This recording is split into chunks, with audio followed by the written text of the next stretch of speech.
This map shows the number of opioid calls that Daugherty EMTs have responded to over the last year. According to EMS Director Sam Allen, in less than 24 hours, they've responded to another 3 as opioid problems continue in the county.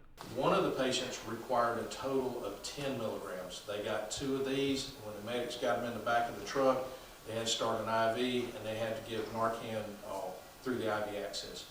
10 milligrams is a lot. Thanks to a grant through their partnership with Phoebe and the Morehouse School of Medicine, Daugherty County EMS has received a surplus of Narcan to help anyone who may be overdosing.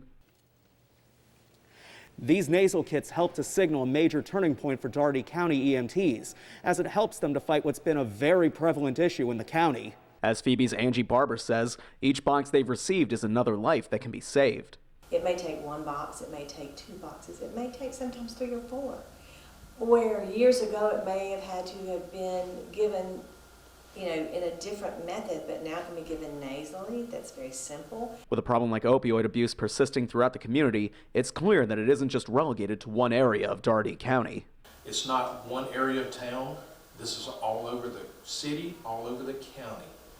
And we want people to understand the dangers that they're taking every time that they take these illegal street drugs. Though the new surplus of Narcan to combat opioid overdoses is welcome, EMS are still asking that if anyone knows a person who's overdosing, to not hesitate to make an emergency call. In Albany, Brian Roche, South Georgia TV. The month of December has not been well for the Phoebe Putney Health System, as their current COVID-19 case numbers are continuing to steadily rise. It is up 5-fold, 5 times the amount that 1 week before Thanksgiving. So the Thanksgiving surge is absolutely real.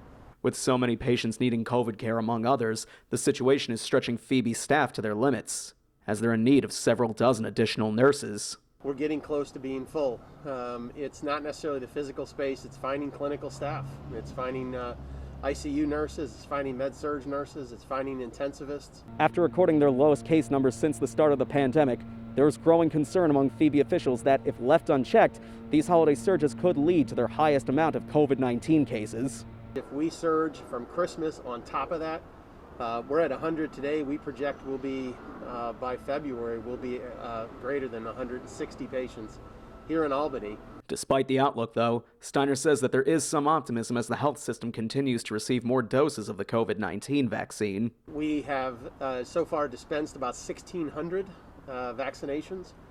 We are following the CDC and the Georgia Department of Public Health guidelines that indicate healthcare workers first. While they're erring on the side of caution for now, Steiner and Phoebe officials are encouraging everyone to keep their distance to curb any further spread. In Albany, Brian Roche, South Georgia TV.